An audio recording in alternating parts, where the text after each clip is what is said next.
In this video, we're going to talk about angles formed by parallel lines, which was the major topic that you learned in geometry this past week. We're going to talk about the different angle relationships that are formed when parallel lines are cut by a transversal, and how to solve problems using these angle relationships. So first we have a theorem here. If coplanar lines are not parallel lines, then they are intersecting. So basically, if two lines are not parallel, then they intersect. Notice here we have a picture of line AB and line CD, and we can see that they intersect, they meet, they touch, they're not parallel. We have a special case of two lines that intersect and form right angles. You might have already heard the word for that, perpendicular. When two lines intersect and form right angles, we call these lines perpendicular. So I can draw you an example of perpendicular lines, two lines that intersect to form right angles. Here we have the symbol for parallel. We read this as line AB is parallel to line CD. And here is a picture of parallel lines AB and CD. Notice how they go on forever and will never intersect, they'll never touch, they'll never meet. So think about what are parallel lines. Once again, parallel lines are lines that never touch, never intersect, never meet. What are perpendicular lines? They are lines that intersect to form right angles. Lines that intersect to form right angles. Here are our parallel line theorems. The first one that we have is if we have a point and a line, we can only draw one line that is parallel to the given line that also passes through the given point. So basically, over here, we're starting with a line and a point. And if we wanted to draw a line that was parallel to this line and also passes through this point, the only one we would be able to draw is this one that's dotted over here. This would be the only line through this point that is parallel to this line. If a line intersects one of two parallel lines, it intersects the other. As you can see here, line EF intersects one of the two parallel lines AB, so it also has to intersect the other parallel line CD. And finally, if two lines are perpendicular to the same line, then they are parallel. Notice how line CF and line DE are both perpendicular to AB. They form right angles with it. Since they are perpendicular to the same line, they are parallel. I'm going to write that over here.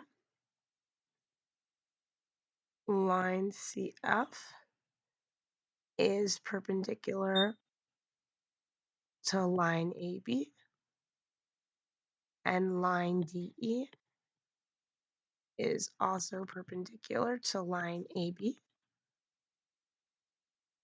So line CF is parallel to line DE.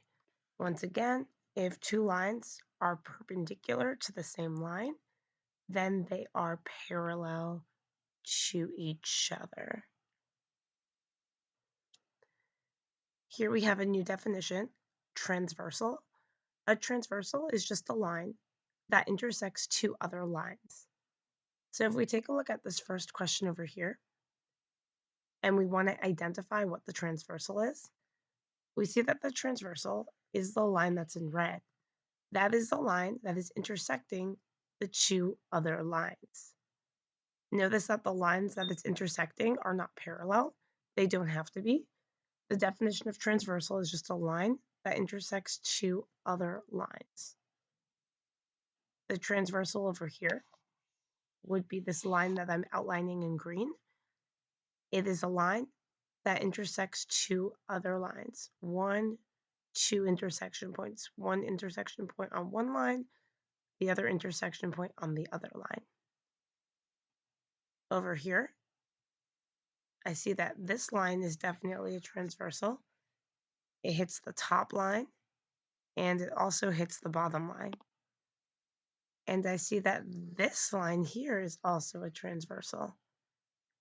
It hits the top line and it also hits the bottom line. When we have lines cut by a transversal, some angle relationships are formed. The first one that we're going to talk about is alternate interior angles. The definition of alternate interior angles is a pair of interior angles on opposite sides of the transversal, not sharing a common vertex. So basically, interior means inside the lines. So inside the lines would be interior, not outside the lines. Alternate interior means on different sides of the transversal. So if one is on the left of the transversal, the angle that would be alternate interior with it would be to the right of the transversal. If I'm talking about this angle on the right of the transversal, the angle alternate interior to it would be this one on the left of the transversal. Alternate exterior angles. I'll draw you another picture. So exterior angles are outside the lines. So here are the lines. Inside the lines would be interior. Outside the lines are exterior angles. So alternate exterior angles would be outside the lines on different sides of the transversal. So if this exterior angle is to the left of the transversal, the angle alternate interior to it would be on the right of the transversal. If this exterior angle is to the right of the transversal, the angle alternate exterior with it would be to the left of the transversal. Consecutive or same side interior angles. These are a pair of interior angles on the same side of the transversal. So let me draw you a picture of that. Once again, interior means inside the lines. So here are our lines. So interior angles are located within our lines. Same side interior angles are on the same side of the transversal. So if this is one of our interior angles, the one that's same side with it would be to the left of the transversal as well. If we're talking about the interior angle to the right, the one that's same side or consecutive interior with it would be this one here that's also to the right. And corresponding angles. Let me draw an arrow. I'm going to make the diagram here. Corresponding angles are a pair of angles on the same side of the transversal, not sharing a common vertex. I like to think of corresponding angles as in the same position where the lines meet the transversal. So here, where the lines meet the transversal, we have top left, top right, bottom left, and bottom right. So let's start with top left. Here, where this line meets the transversal, we also have a top left. Same position. Bottom left. Over here, we also have a bottom left. Top right. Here we also have a top right. And finally, bottom right would be corresponding to bottom right over here. So angles that are in the same position. where the lines meet the transversal. So let's label one pair of angles for each of the types listed. So corresponding angles, there's a lot of different options. I'm going to go with bottom right, bottom right. And see if while you're watching this video, you can also figure out where another pair of these angles would be. Alternate interior angles. I need orange for that. So interior would be inside the lines. So inside the lines, let's go with this interior angle. The alternate one from it would be, since this is to the left of the transversal, would be to the right of the transversal. Vertical angles, I'll just go with this angle that we already identified as alternate interior with this one. It would be vertical to this angle. Remember, vertical angles are formed by intersecting lines. They come out of the same point and they're non-adjacent to each other. So here we have vertical angles. They look like they're across or opposite from each other. Same side interior. Here's an interior angle. Here's the interior angle on the same side of the transversal as it.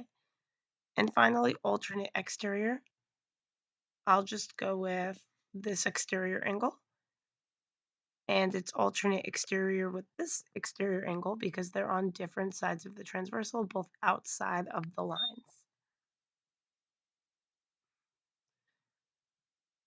So we have some theorems about the relationships between the angles formed by parallel lines.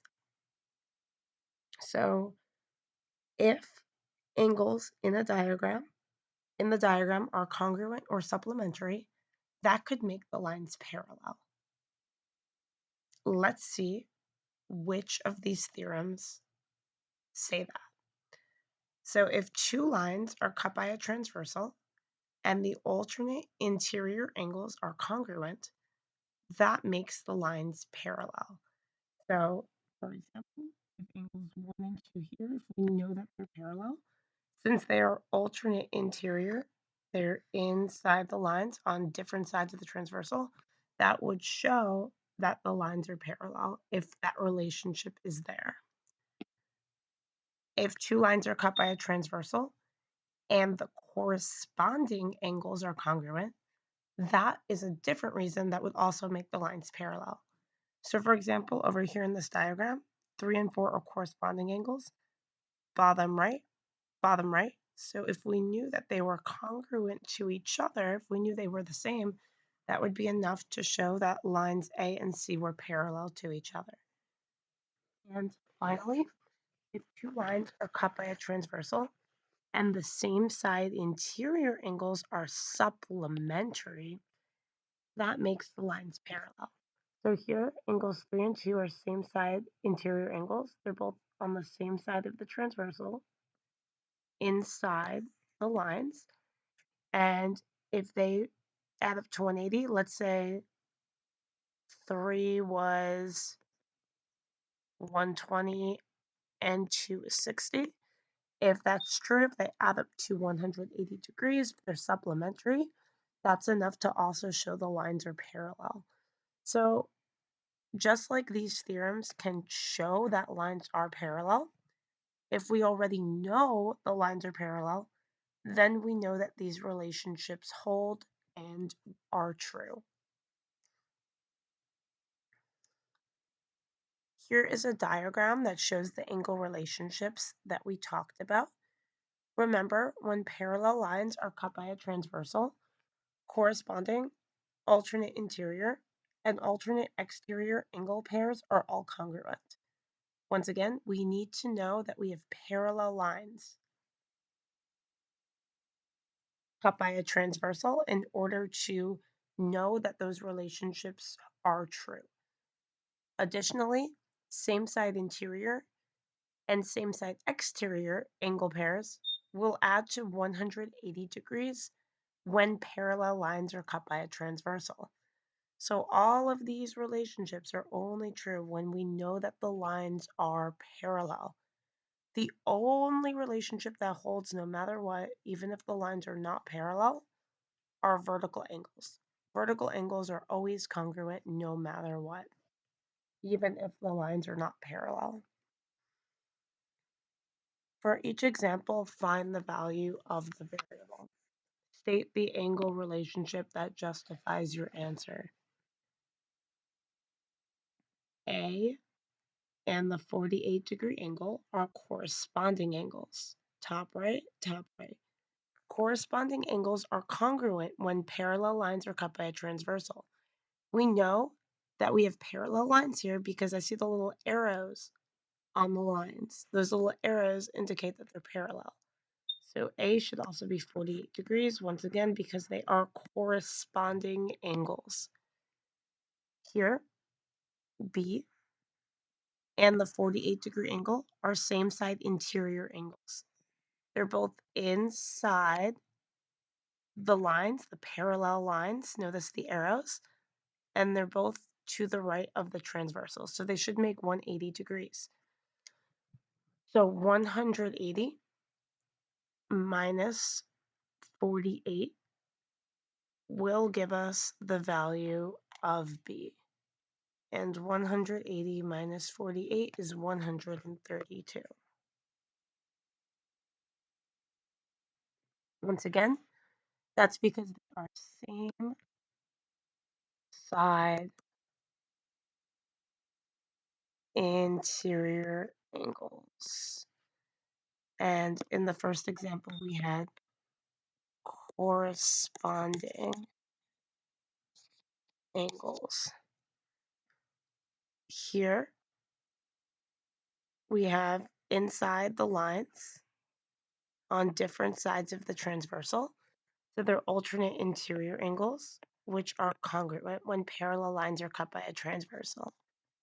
Alternate interior angles. And finally, D and 48 are exterior angles outside of the lines on different sides of the transversal. So they are alternate exterior angles, which are congruent when parallel lines are cut by a transversal. If angle L is 35 degrees, we can use our angle relationships to find the rest of the angle measurements. I know that angle L and angle I are corresponding. This is top right. That's also top right. They're in the same position. I know that vertical angles are always congruent. So K is vertical to I, N is vertical to L.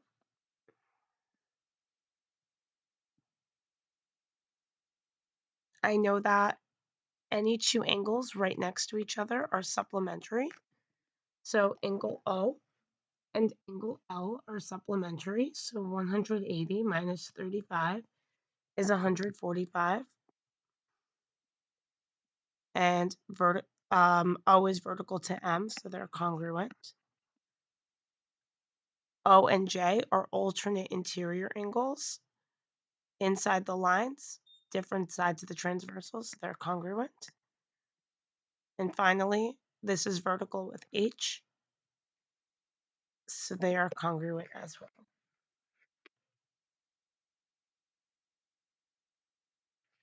Let's find the value of the variables in each of the diagrams. So in this top one, we have parallel lines cut by a transversal. Oops, I highlighted that really badly. So I see that these two angles here are alternate exterior angles outside the lines, different sides of the transversal. So since we do have parallel lines cut by a transversal, they are congruent.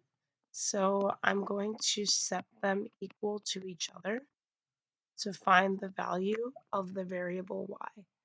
So let me subtract 27 from both sides. I got 98, and then dividing by 7. I got 14.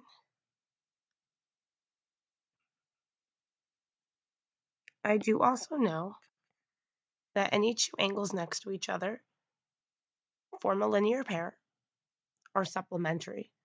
So I know 15x minus 5 and the 125-degree angle need to add up to make 180. Combining my like terms, I have 15x plus 120 is equal to 180.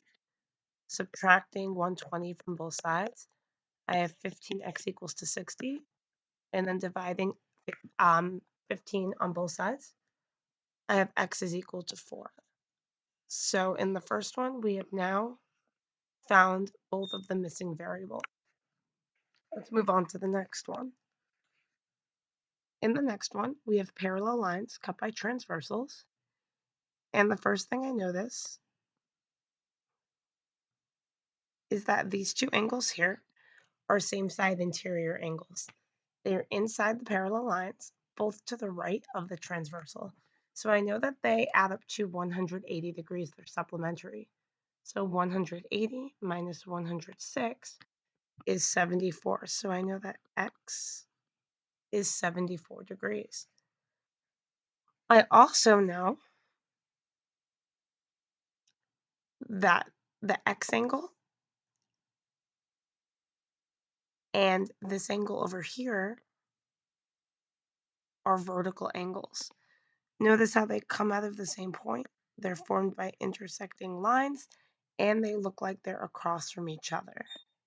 So they're congruent. If x was 74, this angle over here is 74 degrees as well. And if I take a look here, this angle and the 74-degree angle are same side interior angles. They're inside the parallel lines, both on the same side of the transversal. So I know that they're supplementary.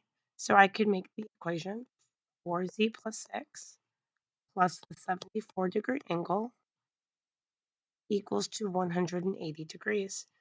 Combining my like terms, 4z plus 80 equals to 180. Subtracting 80 on both sides, 4z is equal to 100. And dividing by 4 on both sides, z is equal to 25. Only one more variable to find, y. And I see that the 106-degree angle and the 2y angle are supplementary. So I can make one more equation that says the 106-degree angle and the 2y angle together need to make 180. Subtracting 106 from both sides, we have 2y is equal to 74. And then dividing by 2, y is equal to 37.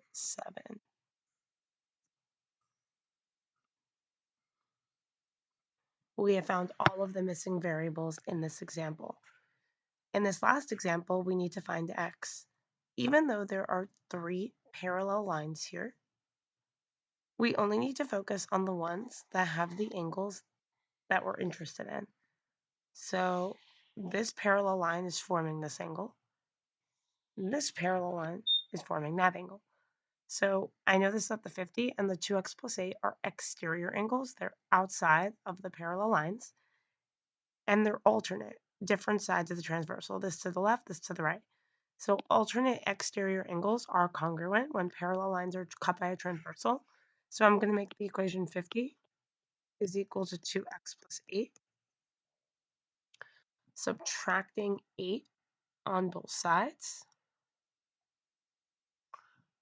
I have 42 is equal to 2x. And then finally dividing by 2 on both sides, I have x is equal to 21.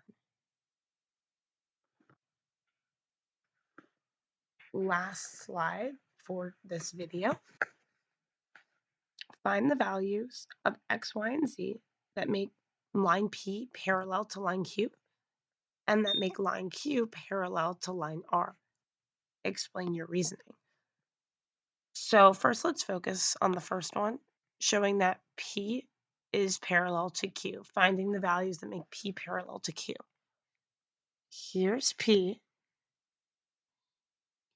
here's Q.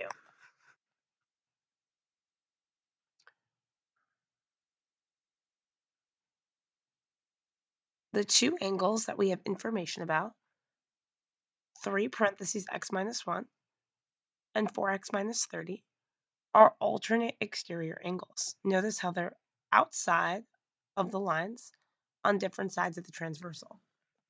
Now we don't know P is parallel to Q, but if it were, we would know that alternate exterior angles are congruent when parallel lines are cut by a transversal.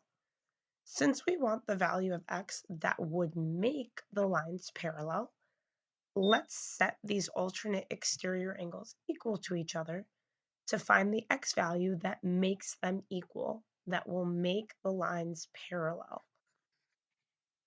3x minus 1 is equal to 4x minus 30. Let me distribute the 3 inside the parentheses.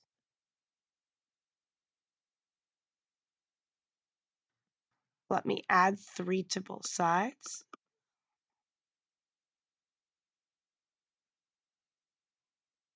Subtracting 4x from both sides.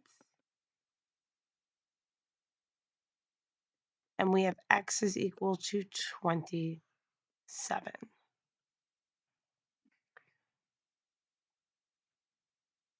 We also need the values of x, y, and z that make Q parallel to R. So for a second, I'm going to focus on Q and R to see if I see any more angle relationships here. And I do notice that the 4x minus 30-degree angle from before and the 6y degree angle are corresponding angles. Bottom left, bottom left. If the lines were parallel, then the corresponding angles would be congruent because corresponding angles are congruent when parallel lines are cut by a transversal. Since we don't know the lines are parallel, we can assume that.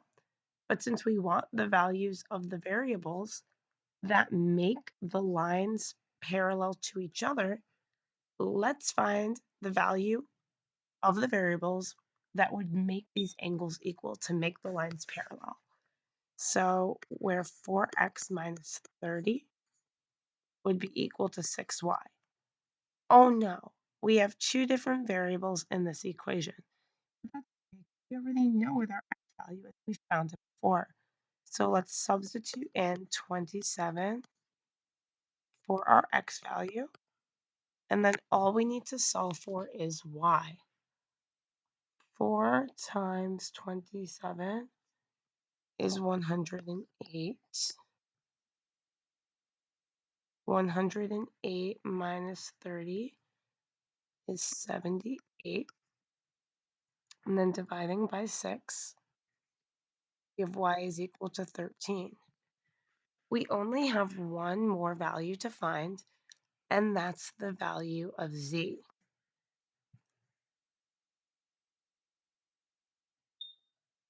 Let me highlight P and R.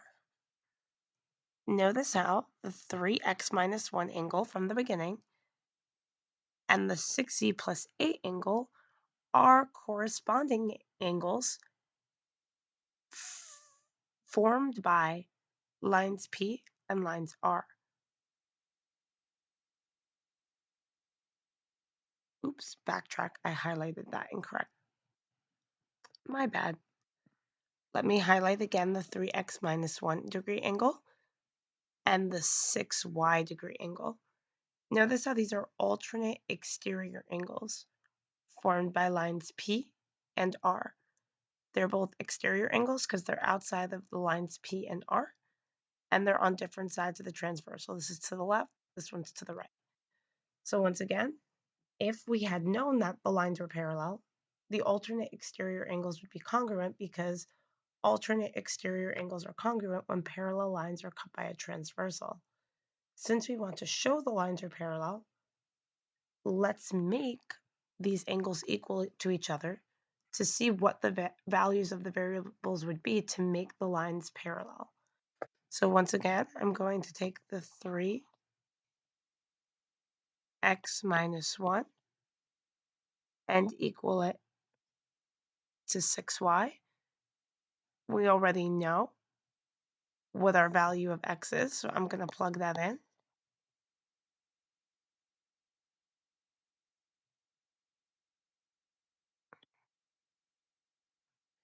Let me multiply the 26 by 3.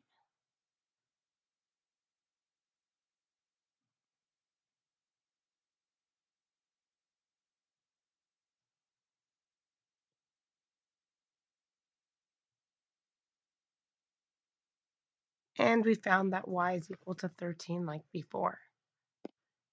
To find the value of z, I know that these two are supplementary, so I'm just going to set up an equation that adds them together and equals them to 180.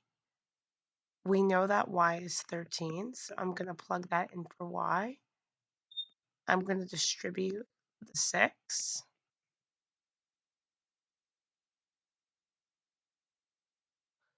Combine our like terms. 6 times 13 plus 48 is 126. So we have 6z plus 126 equals to 180. 180 minus 126 is 54.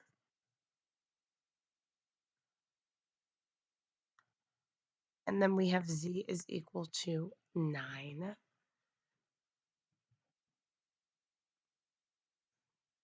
So we found the values that all the variables need to be to make the lines parallel to each other. Part B says, would P be parallel to R? Well, we know that if lines are parallel, the alternate exterior angles would be congruent. That would be one thing that would happen if lines are parallel. We found our x value is 27. So this angle over here would be 3 times 26. And 3 times 26 is 78. We know that y is 13. We found that. 6 times 13 for this angle over here would also be 78. So yes, with the values that we found, the lines would be parallel because the alternate exterior angles are congruent, showing that lines P and R are parallel to each other.